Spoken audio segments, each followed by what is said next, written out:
Welcome back to the channel, hosers. I took a lot of grief for my last video for stating that this black shotgun with a pistol grip and collapsing stock resembles an AR. As you can see, there's my AR on top. I've never seen grown men get so butthurt over me saying that it resembles an AR. Wow, how dare I? Do I not know anything? Do I not have eyes? Obviously, there's clear differences, guys. The point I was trying to make in Canada is that our ARs have been banned. Some semi-automatic shotguns that have magazines have been banned. The idea is that they're trying to get rid of any rifle slash shotgun that has removable magazines that you can reload. So I was drawing a parallel that this looks like an AR in the sense that it's black and it has some of the same ergos, just like a Camaro and a Mustang are both sports coupes. That's the only comparison I was trying to make. Obviously, it's not an AR. Obviously, there are huge differences, and the biggest being obviously just in looks, not fit, function, features, but just in looks, is that you have a magazine tube here. But anyways, guys, just to clear that up, I realize this is not an AR. I'm sorry if it offended you that I said it looks like an AR. But we'll dive on into the unboxing, and I just wanted to do a quick disassembly.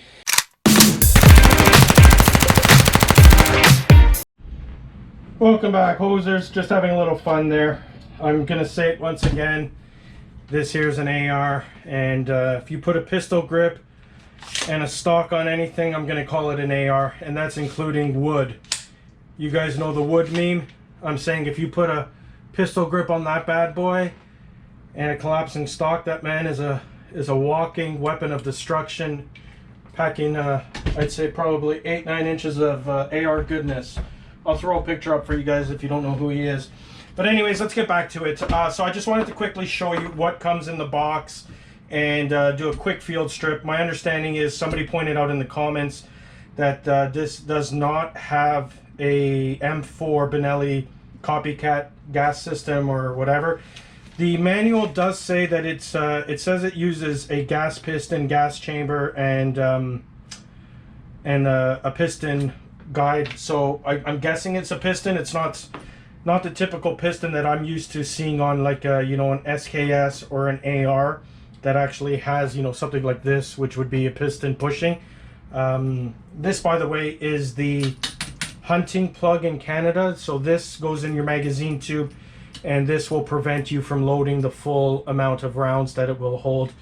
I've never done any hunting in Canada, but I do believe the rule is 2 in the chamber and 1 live round, sorry, 2 in the magazine and 1 in the chamber. I might be wrong on that. I'm not a hunter, so I don't know. So what it comes with, obviously, is the gun, the manual, this cheap removable rear sight, and it actually came with a little case of chokes, and the manual says it only comes with, I believe the manual says it's supposed to come with 3. It actually came with 4 and 1 in there. How these chokes work is they are marked. So I hope the camera will pick it up, but you've got these little tiny serrations. So 4, 1, 2, and I believe that's a 3 in there.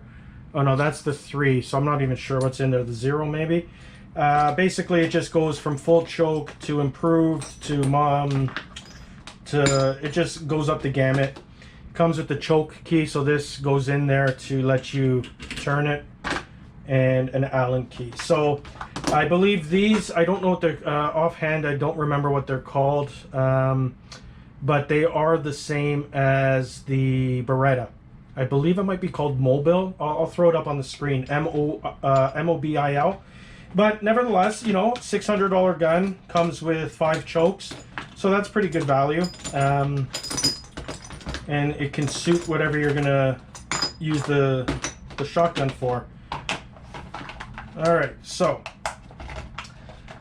I won't go too much into the fit and finish because I covered that in last video. Spoiler alert: the fit and finish is pretty crappy. You know, there's going to be costs cut when you're getting somehow I said the word cost cut and the stupid GoPro's voice recording. You would think I'd learn by now not to say certain words so that this thing continues going. But anyways, fit and finish, pretty crappy, you know, but function is perfect, works really well. No stoppages yet that have impeded my shooting. The only issue I had was in the last video. You see this, somebody said that the loads I'm using are causing this to open a little too fast and gases are coming out. That's why I'm getting that fireball. I've ran it with full load 3-inch slugs and I've had no problem. Now, caveat guys, my range, I can only use slugs. So I have not fired this with any shots yet. Any shot. I do have some 7.5, but I haven't tried it. I can only shoot slugs. So my report is based off of 3-inch slugs and 2 3/4 reduced recoil Seller and Bellot slugs, and they've all functioned perfect.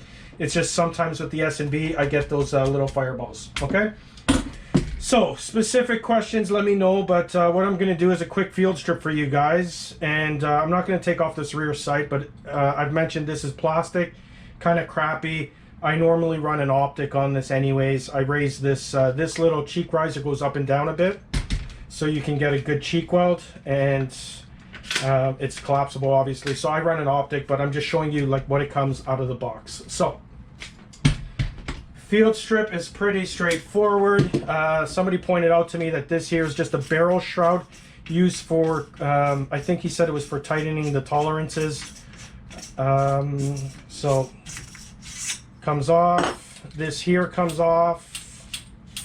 Has as you can see, it has an integrated sling swivel, which is a nice touch to go to go with the cutie sling mount there. So that's a nice touch. So this comes off. You've got a spring, sorry, the cap, guard. So this guard is, like I said, this is a nice guard. I really wish it would have, like, I really don't understand why they wouldn't put M-lock on the bottom. Not only would it cut down on weight, but it give you a spot to mount a grip.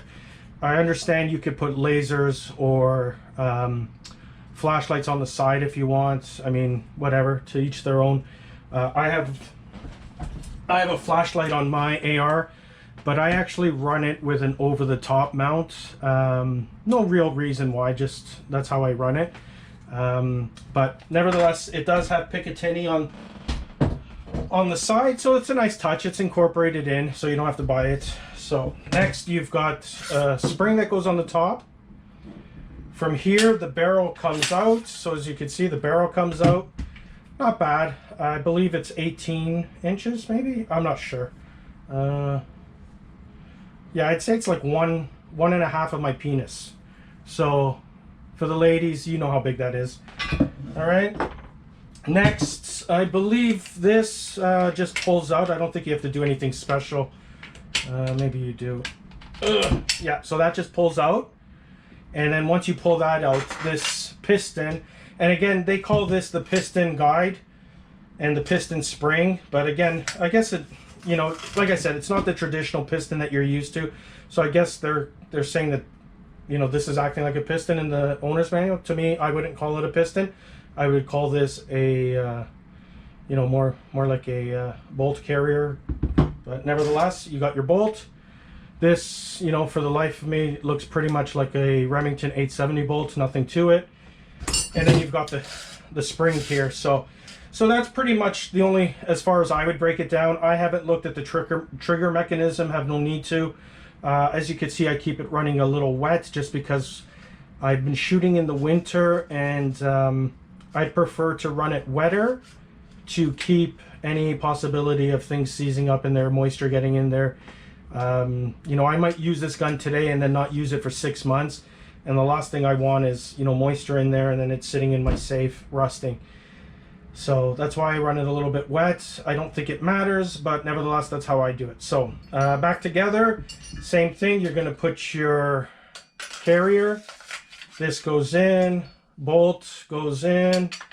I don't think there's anything special here. I think you just put it on top, and then when you slide it back, it goes. And then from here's the only tricky part. You've got to force that thing back in. But so it's got a little notch, as you could see. So that little notch has to go in. So you just have to line it up, and I think you just force it. Yeah, that's good for now. So my barrel goes back.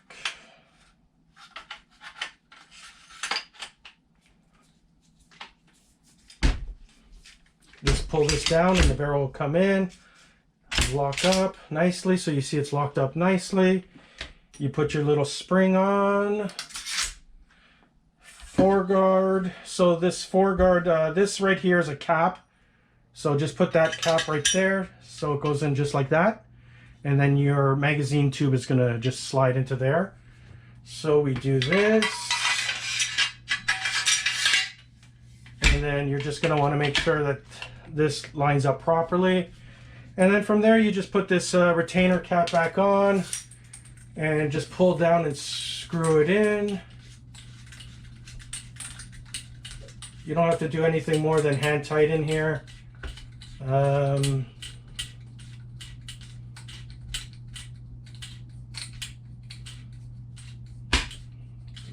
So I'll just leave it like that for now. And then this thing goes, the shroud goes back on.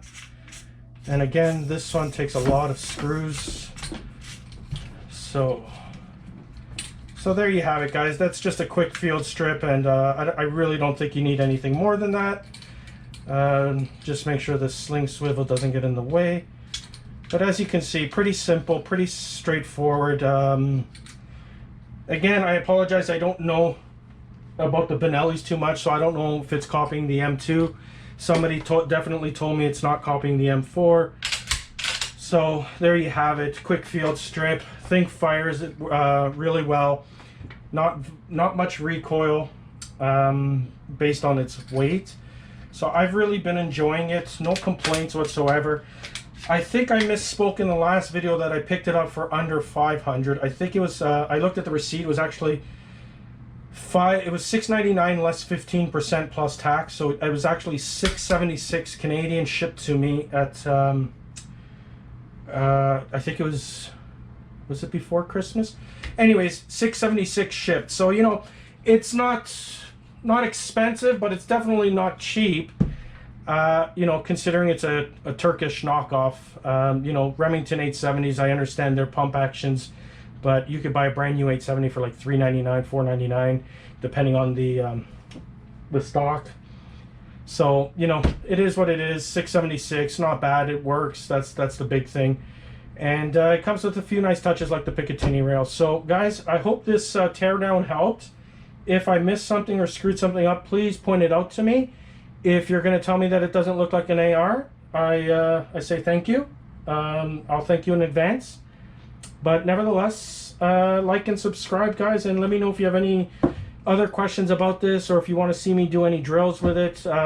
Just, you know, I've got time because of the lockdown to try to cater to you guys. So let me know, okay? Take care.